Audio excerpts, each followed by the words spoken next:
घर जपलेलं झाड फांदी फांदी जीवा पाड भाव बंध माया रीत त्याच्या मनाची कवाड लेक माहेराचं सोन लेक सौख्याचं क्षण लेक बासरीची धून लेक अंगणी पैंजण लेक चैतन्याचे रूप लेक अल्लड चांदण लेक रंगांचं शिंपण लेक गंध हवामान लेक परक्याचे धन बाबा तुटतो आतून आला गोठलेला क्षण शुभ मंगल कन्यादान कन्यादान. बोला मराठे. सर त्या राजहून टेक्सटाईल कंपनीने त्यांच्या ऑफिसच्या बाहेर इलिगल होर्डिंग लावलेत. पण आपण त्यांना तशी नोटीस पाठवले ना? हो सर. मी ए बाबा, अरे थांबव ना आता, बास कर ना ते. या देशपांडेला माफ कर. नाही ते शक्य नाही सर, सॉरी. म्हणजे त्याला माफ केलं तर बाकीचा स्टाफ वरती विचित्र परिणाम होईल. ते माझं काही ऐकणार नाही आणि ते मला चालणार नाही. त्या मी देशपांडेला राजीनामा द्यायला सांगितलंय. काय हे नक्की आहे तुझं? हो. नाही म्हणजे तुम्हाला त्याला वाचवायचं असेल तर तुम्ही दुसऱ्या एखाद्या डिपार्टमेंटला त्याची ट्रान्सफर करू शकता. माझी काही हरकत नाहीये. अरे कीर्तने कसा बनलायस तू? तुला भीती नाही वाटत कोणाची? भीती वाटते ना, मलाही भीती वाटते. एखादा गव्हर्नमेंटचा ऑफिसर पैसे खाऊन खाऊन गब्बर होतो ना, आणि तो गब्बर झाल्यानंतर त्याचं कोणीच काही वाकडं करू शकत नाही ना, तेव्हा सर मला भीती वाटते. एखाद्या आरटीआयच्या कार्यकर्त्याचा भर रस्त्यामध्ये सर्वांच्या समोर खून होतो आणि एकही माणूस साक्ष द्यायला तयार होत नाही ना, तेव्हा मला भीती वाटते. एवढी एवढीशी 5-7 वर्षाच्या मुला मुलींवरती अत्याचार होतात आणि अत्याचार करणारा 5 ते 10 दिवसात जामिनावरती मोकाट सुटतो ना, तेव्हा मला भीती वाटतेच. I am sorry. मी हा विषय काढायलाच नको होता. मला वाटलंच होतं तू दुखावणार म्हणून. पण त्या देशपांडेचा विचार कर ना जरा. प्रत्येकाने आपलं काम जर प्रामाणिकपणे केलं ना, तर ही परिस्थितीच येणार नाही हो सर. हो, पण प्रत्येक माणूस सदाशिव कीर्तने नसतो ना. बघा, मी माझं काम अतिशय प्रामाणिकपणे करतो आणि मला खात्री आहे कुठं ना कुठं तरी दुसरा एखादा कीर्तने माझं काम करायला उभा राहणार आहे. पण अशा 1-2 कीर्तनांनी फरक पडेल? नक्कीच. मी मुठभर मीठ उचलणार आहे. बाकी मागून येणाऱ्या लोकांनी बघायचे. अरे वा, आज सावरकर प्रेमीच्या तोंडी गांधीजीची भाषा. खरं तर दोघेही एकाच वाटेवरचे वाटसरू. त्या रेल्वेच्या रुळांसारखं आहे त्यांचं. जायचं एकाच ठिकाणी, ध्येय एकच आहे, पण ते रेल्वेचे रूळ कसे समांतर रेषेत चालतात, एकत्र येत नाही, तसं आहे. म्हणजे तू अजून एक कीर्तने तयार करणार तर? हो नक्की. आणि अशा कीर्तनांची संख्या वाढली ना, तर आपला देश सुजलाम सुफलाम होईल सर. सगळे सुखी होतील. नाही, आणि देशपांडेच्या बाबतीत म्हणाल तर तो त्या दिवशी जे काही वागलाय ते सरकारी ऑफिसरला शोभून दिसत नाही, त्यामुळं माफी नाही. मला माहिती आहे मी तुझ्याशी बोलण्यात जिंकू शकत नाही. चला मराठे, JCB हलवायला घ्या. हो सर, तयारच आहे.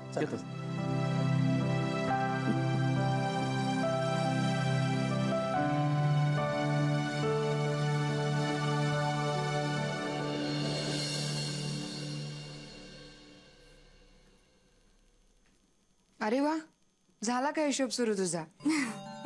अगाई कालचा हिशोब जरा अर्धवट राहिला होता ना. म्हणजे काल बसच्या ऐवजी रिक्षाने आले, त्याचे 60 झाले. आणि कॉलेजच्या कॅन्टीन मध्ये 40 TTMM ना.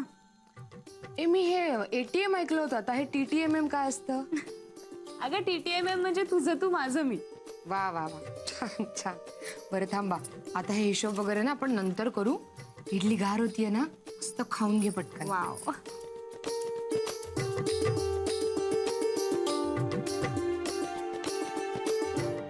ली ली ली 10 पैसे हरवले, 20 पैसे देवाला दिले, 30 पैशांचा गाईला चारा, 40 पैसे भिकाऱ्याला दान. कसली चिंदीगिरी करते का तू? किती घाणेरडे शब्द वापरतोस रे. आणि कुठून शिकून येतोस असे शब्द? तेजस, तू नाही देत हिशोब? छे म्हणून ना मी पैसे घेणंच बंद केलंय. उगाच ते हिशोबाचं वगैरे लफडच नाही पाहिजे. लफडं कसलं? आपले पैसे कुठे खर्च झाले हे कळायला नको का? नाही, कळायला हवं ना. म्हणजे 2 रुपये हरवले तरी ते का हरवले ते लिहायचं. आणि त्या दिवशी बाबांनी बसचं तिकीट सुद्धा तेच आहे की नाही हे व्हेरीफाय केलं. नको ना यार, त्यापेक्षा ही ना पैशांची कटकटच नको. आणि हो, हे सगळं ना तुझ्यामुळे होत आहे. तू त्यांना असल्या सवयी लावल्यास, त्यामुळे त्यांना असंच वाटतं की मीही तसंच करावं. मग तेजस, त्यात काय चुकीचं आहे? नाही, मुळात पॉकेट मनी घेणंच चुकीचं आहे ना. तसंही असा असतो कितीसा. तेजस, हे बघ, आपले बाबा सरकारी अधिकारी, त्यांना परवडेल तितकंच ते देणार ना. आणि हे बघ, तुला जर घ्यायचं असेल ना तर तू घे, नाही तर जा. कळलं? बाबांनी तुझ्या मनाविरुद्धात काही जरी केलं ना तरी तू आनंदाने एक्सेप्ट करतेस. आफ्टर ऑल तू त्या जेलरची कैदीच आहेस ना. तेजस, तू काहीही बोलतोस त्यांना. हे बघ, हे सगळं शिकवण्यामागे, सांगण्यामागे त्यांचा काहीतरी एक हेतू आहे आणि तो करेक्ट आहे. तू मोठा झालास ना की तुलाही कळेल. कळलं?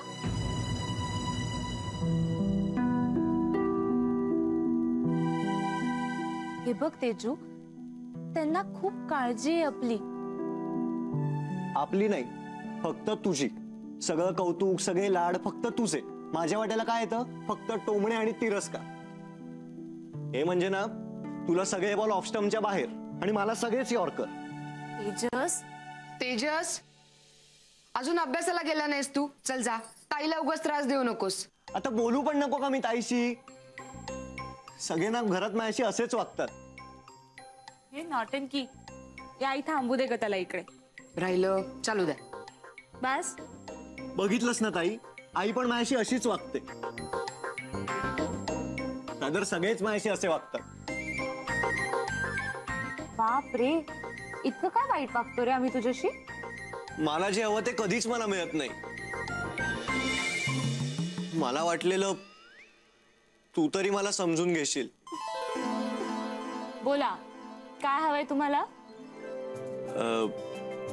ताई, माझ्या क्रिकेट कोचिंगची फी भर ना. Please please. आणि बाबांना काय सांगू? बाबांना सांग ना, मैत्रिणीला पार्टी दिली म्हणून. आता माझ्या प्रेमासाठी एवढं तर करू शकते ना तू. अजिबात नाही. तुझ्या प्रेमाखातर मागच्या आठवड्यात काय बोलणी खाल्ली आहेत माहितीये ना तुला? आणि तेजस, मी बाबांशी खोटं नाही बोलू शकत. किती दिवस? नाही म्हणजे एखादा बॉयफ्रेंड वगैरे पटवल्यावर खोटं बोलावंच लागेल ना. तेजस, इतके फालतू उद्योग करायला माझ्याकडे अजिबात वेळ नाही. आणि बाबांनी तुझं क्रिकेट का बंद केलं माहितीये ना तुला? हो माहितीये. मग? साधा बॉल लागला म्हणून. आता काय तेंडुलकरला कधी बॉल लागला नव्हता का? मूर्खा, हा बॉल तुझ्या डोक्याला नाही तर पाठीला लागला होता. कारण तुम्ही प्रॅक्टिस सोडून काय करत होता? तर आईस्क्रीम खात होता. हो, आता लागली होती मला तहान, मी काय करू? अरे मग ब्रेक मध्ये करायचं ना हे सगळं. हे बघ तेजस, बाबांना जाऊन सॉरी म्हण. त्यांना सांग माझं चुकलं, परत नाही होणार असं. अरे बाबांना तर असं वाटतं तू शिक्षण सोडून क्रिकेटियर बनावंस. अरे त्यांचं असं म्हणणं आहे की तू जे काही करशील ते मन लावून कर. म्हणजे जरी झाडू मारायचा असला तरी तो तू मन लावून मार. त्यामुळे बाबांना जाऊन सॉरी म्हण. त्यांना सांग की परत असं नाही होणार. ठीक आहे? सॉरी म्हणू, मी त्या रावणाला तेजस, नो चान्स. आणि एक गोष्ट लक्षात ठेव, क्रिकेट तर मी खेळणारच आहे, बाय हुक और बाय कीर्तने. पहिल्या बॉलला दांडी गुल होईल तुझी. चान्सच नाही या, इम्पॉसिबल. अगं यॉर्कर असो बाउन्सर, प्रत्येक बॉल सिक्सर.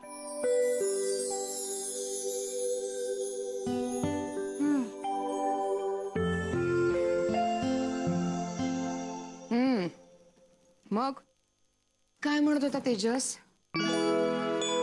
तो क्रिकेट कोचिंगसाठी पैसे मागत होता. दिले नाहीस ना तू? नाही ग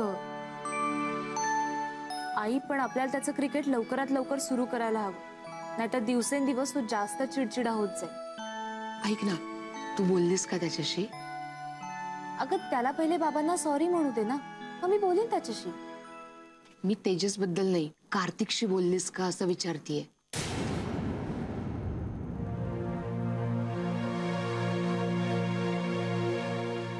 कार्तिकशी? खरं खरं सांग. आई तुला माहितीये की मी कधीच खोटं बोलत नाही. म्हणजे मी भेटले त्याला, बोलले त्याच्याशी, पण काहीच उपयोग झाला नाही. का? अगं म्हणजे त्याला असं वाटतंय की मी त्याला वाचवलं म्हणजे मला तो आवडतो. पण तेच सांगायला गेली होतीस ना त्याला. अगं हो, मी 100 वेळा सांगितलं त्याला, पण त्याला असं वाटतंय की मी बाबांना घाबरतेय म्हणून मी त्याला असं सांगते. अवघड आहे बाई या मुलाचं. आई तो ना जरा अतिच आहे माहितीये, म्हणजे असा हिरो समजतो स्वतःला, त्याच्यावर कोणाचा कंट्रोलच नाहीये. पण तुझा आहे ना कंट्रोल स्वतःवर?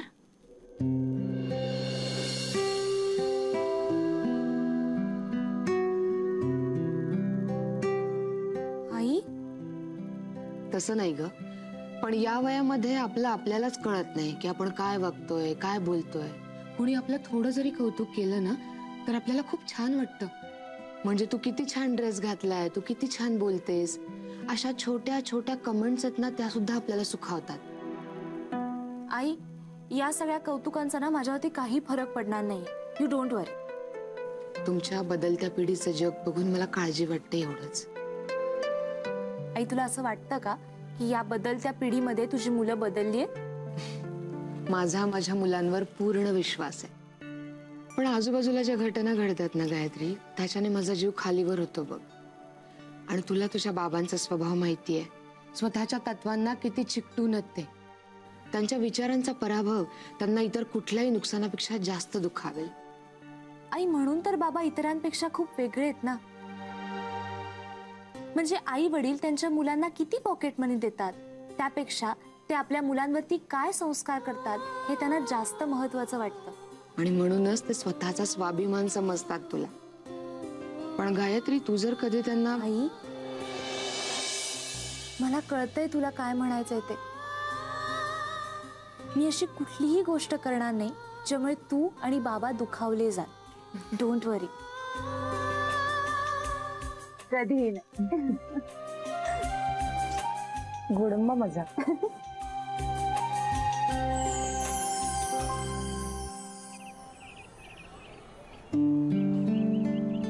बाय. Hi bro. काय कुठपर्यंत आली आहे तुमची प्रेमाची एक्सप्रेस? एक्सप्रेस हायवेला शोभेल अशीच सुटली आहे. पण प्रगती म्हणावी तशी दिसत नाहीये. कशी दिसेल? म्हणजे आमच्या लव्ह स्टोरी मध्ये आहे ना, तिच्यावर झालेल्या संस्काराचे टोल नाके आडवे येतात. म्हणजे मी काही बोलायला लागलो ना की दर 2 वाक्यानंतर एक टोल नाका. माझे बाबा, त्यांचे स्वप्न, त्यांचे आदर्श. अरे बापरे, म्हणजे अजून तू टोलच भरतोयस का? डोंट वरी किटू, लवकरच काहीतरी चांगलं घडेल. ऐक ना ब्रो, तुझा ना काहीतरी गैरसमज होतोय. ती तुला भावही देत नाहीये. तू का तिच्या मागे मागे करतोयस? तुला नक्कीच कुठलं तरी अट्रॅक्शन आहे तिच्याबद्दल. आहेच, नक्कीच आहे. किटू, तिच्यातल्या इनोसन्स, निरागसतेचं अट्रॅक्शन आहे. तिच्यातल्या साधेपणाचं अट्रॅक्शन, तिच्यातल्या अगदी सहजतेचं अट्रॅक्शन आहे. ब्रो, तू कम्प्लीट वेडा झालायस. तुला ना ट्रीटमेंटची गरज आहे.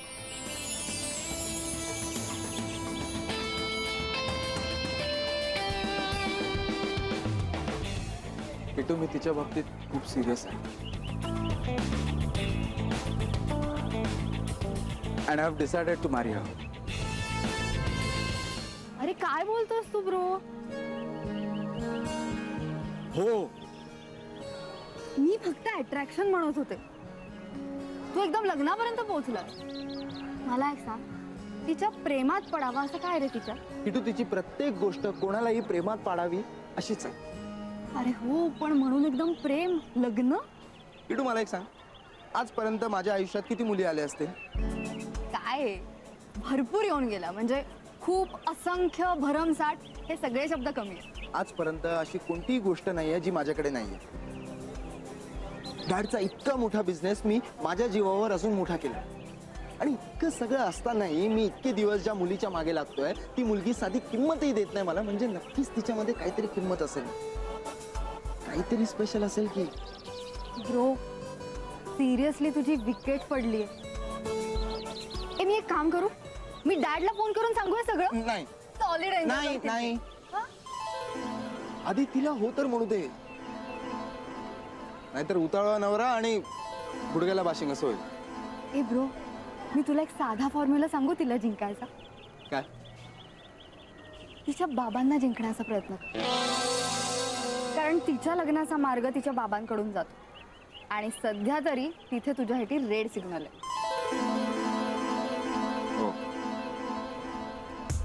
कळत नाही कीर्तने बाप्पा कसे पावते. या बाबतीत तरी तुझा पैसा फेको तमाशा देखो हा फॉर्म्युला काही कामाचा नाही. कारण कीर्तने बाप्पा खूप प्रामाणिक आहे, आणि ते पगाराशिवाय दुसरं काहीच घेत नाही.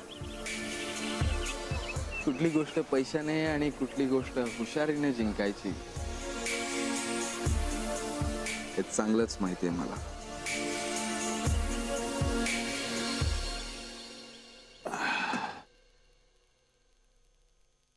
हे काय मराठे? सर, हे राजहून टेक्सटाईलला नोटीस पाठवूनही त्यांनी अजून होर्डिंग काढली नाहीये. ती आपण काढायची. होर्डिंग काढायचे सर? हो, तशी ऑर्डर दिली मी तुम्हाला. हो. मुहूर्त कसला बघताय? सॉरी सर, तुम्ही जे म्हणताय ते मलाही पटतंय, पण सर कसं आहे, राजहंस टेक्सटाईल हे शहरातील चांगलं आणि मोठं नाव आहे. म्हणजे सर अगदी स्वातंत्र्य लढ्यापूर्वीपासून त्यांचे वाडवडील या क्षेत्रात आहेत. त्याबद्दल त्यांचं अभिनंदन. अशा चांगल्या माणसांची शहराला गरज आहे. सर मग आम्ही काय करायचंय? ताबडतोब कारवाई सुरू करायची. आणि तुम्ही म्हणता ते जर का खरं असेल तर त्यांना जरा सरकारी समज देऊन बघा. त्यांना म्हणू, कायदा सुव्यवस्था राखणं हे तुमचं सुद्धा कर्तव्य आहे. तुम्ही स्वतःच ते होर्डिंग काढा, अन्यथा नाईलाजाने आम्हाला आमची कारवाई करावी लागेल. ठीक आहे सर, मग मी आजच आपली टीम पाठवून त्यांची चूक त्यांच्या निदर्शनास आणून देतो. मराठे, चूक ही चूकच असते बरं का. निष्काळजीपणातून केलेली चूक ही ठरवून केलेल्या गुन्ह्या एवढीच मोठी असते, आणि ती एकदा माणसाच्या हातून घडली की मग चांगला आणि वाईट हा फरकच राहत नाही. कळलं? आणि हा फरक सरकारी अधिकाऱ्याच्या लक्षात यायला हवा. आणि तो जर का आला तर मग ते काय रामराज्य का काय म्हणतात ना, ते येतं की नाही बघा. बरोबर आहे सर, मी आजच कळवतो त्यांना. चला, पळा पळा. कुठे ही गायत्री? दिवसभर दिसली नाही कुठेच. काय चाललंय तुझा? फोन फोन म्हणजे फोननी वाट लावली तुझी. सो सॉरी हा ब्रो, पण मला नाही माहित ती कुठे. ए हाय. हाय, कशी आहेस? बस मजेत.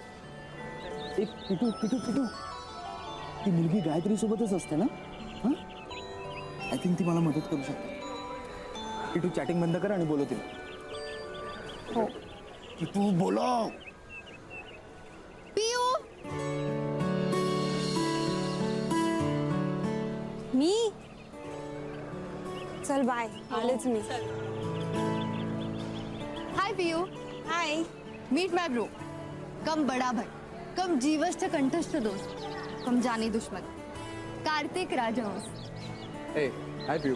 हाय. ए किती मस्त नाव आहे तुझं, म्हणजे छान वाटतं म्हणाला. पियू. पियू, गायत्री बद्दल काय इन्फॉर्मेशन हवी आहे माझ्याकडून? मला काय नाही. मला पियू तसंच आहे थोडंफार. बोल ना रे ब्रो.